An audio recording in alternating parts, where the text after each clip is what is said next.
பாடல்களிலும் கூவும் குயிலும் குரல்களிலும் ஒளித்தோடும் அல்லாஹ்வுக்கே எல்லா புகழும். சற்குண குன்றிலே சந்திரவன் தந்தைய பொற்குணர் எம்பெருமான நபி ஸல்லல்லாஹு அலைஹி வஸல்லம் அவர்களின் மீதும் அவர்களின் குடும்பத்தார்கள், தோழர்கள், நல்லடியார்கள், நாதர்கள் மற்றும் விழாவிலே ஒன்று கூடியிருக்கும் அனைவரின் மீதும் எல்லாம் வல்ல அல்லாஹ்வின் நீங்கா அன்பும் நிறைவாக வரும் என்றென்றும் நின்று நோட்டுமாக ஆமீன். விழாவிலே நான் எடுத்துக்கொண்ட தலைப்பு அண்ணல் நபிகள் அழகிய முன்மாதிரி. அல்லாஹ் தன் அருள்முறையில் கூறுகிறான், லக்கது கான லக்கும் ஃபீ ரசூலில்லாஹி உஸ்வத்துன் ஹஸனா. திட்டமாக நபி ஸல்லல்லாஹு அலைஹி வஸல்லம் அவர்களிடம் உங்களுக்கு அழகிய முன்மாதிரி இருக்கிறது.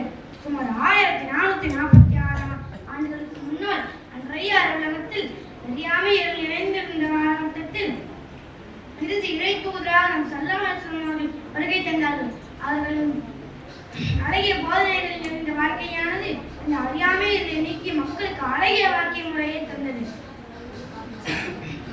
அதனாலேயே சண்டை தேசமாக அறியப்பட்ட அரபுலகம் சாப்பிட்டான சமாதான தேசமாக மாறி போனது.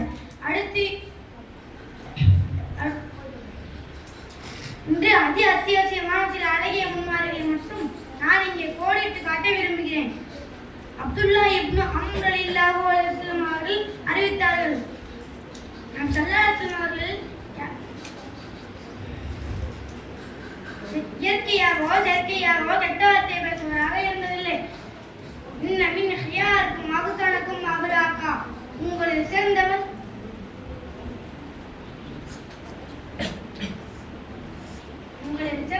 உங்கள் நற்குணமுடையவரே என்றும் கூறுவார்கள்.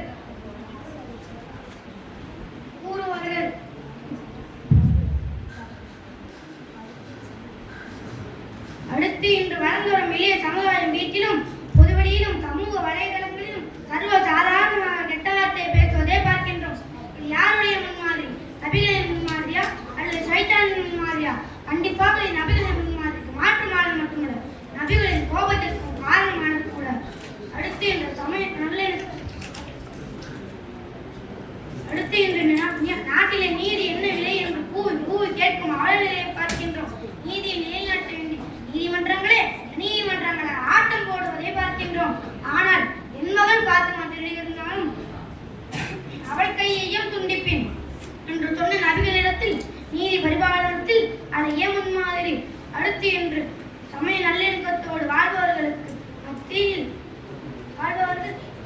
தொப்பியையும் தாடியையும் அடையாளப்படுத்தி எப்படியா மதக்கலவரத்தை உண்டாக்கலாம் என்று நினைப்பவர்களுக்கு மத்தியில் ஒரு மாற்றுமான சகோதரர் வேதம் வரும்போது எழுந்து நின்று மரியாதை செலுத்துவது சமூக ஒற்றும் அழிய முன்மாதிரி. மறுமணம் அழிய முன்மாதிரி. பக்கத்து வீட்டார் பசித்திற்கு அழிய முன்மாதிரி. அவலம் பதில் அழிய முன்மாதிரி.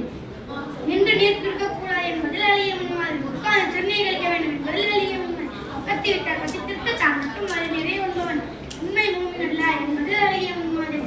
உழைப்பவர் வேலை உணர்வதற்கு முன்பே ஊதியம் கொடுத்திட வேண்டும் என்பதில் அழகிய முன்மாதிரி. இப்படி அடுக்கிக் கொண்டே போகலாம்.